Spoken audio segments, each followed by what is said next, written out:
4 फरवरी रांची के नगड़ी इलाके में AK-47 से अंधाधुंध गोलियां चली। 2 लोगों की मौत हो गई। गोली चलाने वाला कोई और नहीं बल्कि सेना का जवान था। जिस हथियार से गोली मारी गई वह भी सेना के कैंप से चोरी कर लाया गया। ऐसे में अब सवाल है कि राजधानी में अंधाधुंध गोलियां चलती है, वह भी किसी सन्नाटे जगह नहीं बल्कि जहां सरस्वती पूजा मनाया जा रहा था, इसी पूजा में शामिल 2 लोगों को मौत की नींद सुला दी गई। पुलिस ने इस हत्या की गुत्थी को सुलझाया और आरोपी सेना के जवान को गिरफ्तार कर जेल भेज दिया। देश की सुरक्षा से एक बड़ा खिलवाड़ सामने आया है। कश्मीर में आर्मी कैंप से हथियार चोरी की गई, इसके बाद इसे रांची तक लाया गया। रांची में अंधाधुंध गोलियां चलाकर 2 लोगों को मौत की नींद सुला दिया गया। जिस हथियार से गोलियां चलाई गई वह कोई आम हथियार नहीं बल्कि AK-47 है। इससे निकलने वाली गोलियां सामने वाले को छलनी कर देती है। 1 मिनट में सैकड़ों राउंड फायर होता है। लेकिन AK-47 सिर्फ कश्मीर से चोरी नहीं हुई बल्कि कश्मीर से रांची तक पहुंच गई। ऐसे में सवाल सेना की सुरक्षा और अन्य राज्य की पुलिस पर भी है। सबसे पहले हथियार कुपवाड़ा कैंप से चोरी की गई। चोरी करने वाला कोई और नहीं बल्कि आर्मी का ही जवान है। चोरी करने के बाद अपने दोस्त को रांची से कश्मीर बुलाता है, उसे हवाई जहाज का टिकट देता है। इसके बाद इसके जिम्मे हथियार दे देता है। वह युवक AK-47 को लेकर बस से निकलता है।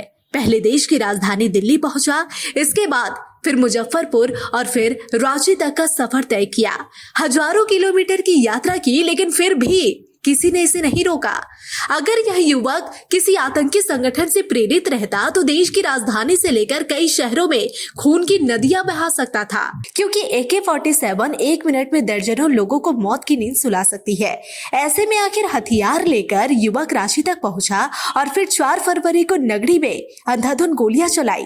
2 लोगों की मौत हो गई। बाद में खुलासा हुआ कि मामला जमीन से जुड़ा हुआ निकला और बुधन व मनोज की मौत हो गई, जिसके बाद आर्मी जवान मनोहर टोपनो की गिरफ्तारी हुई और पूरे मामले का खुलासा हुआ।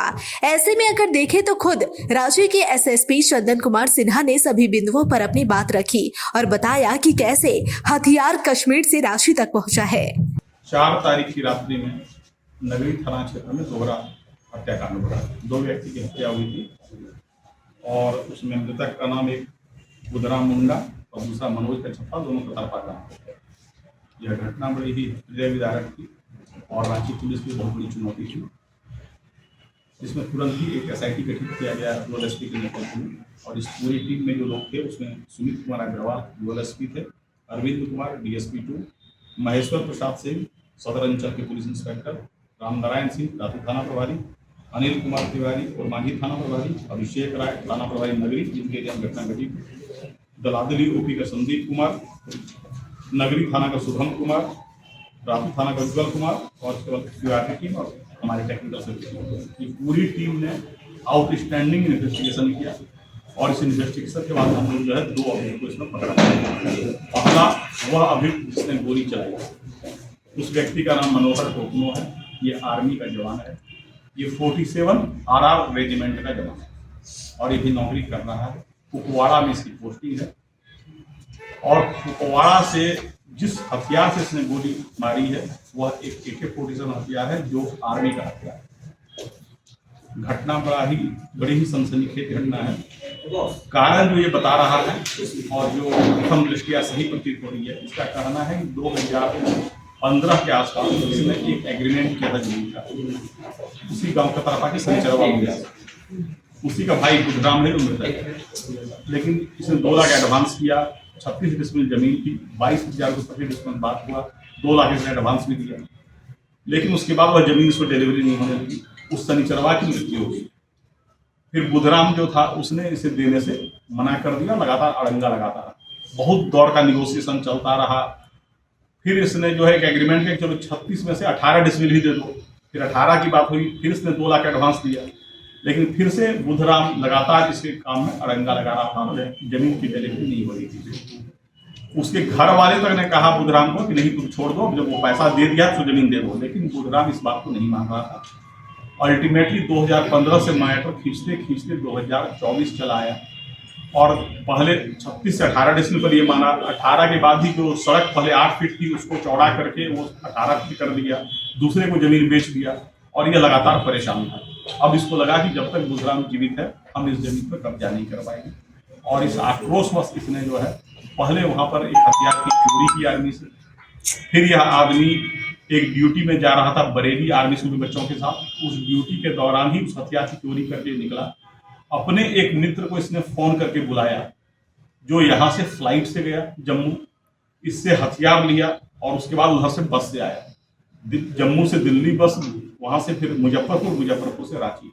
यह AK-47 लेकर उसका जो दोस्त है जो दूसरा आदमी गिरफ्तार है वही लेकर आया। इस हथियार का ही उपयोग उस घटना में हुआ है। घटना में और 2 शामिल थे, जो बाइक पर चला रहा था वो अभी गिरफ्तार नहीं हुआ है, और एक और आदमी है जिसने एविडेंस को डिस्ट्रॉय करने में नष्ट किया है। उन दोनों की गिरफ्तारी का प्रयास हम लोग कर रहे हैं। इसका कहना है कि उसकी आक्रोश में उसे किसी ने गोली मारी है।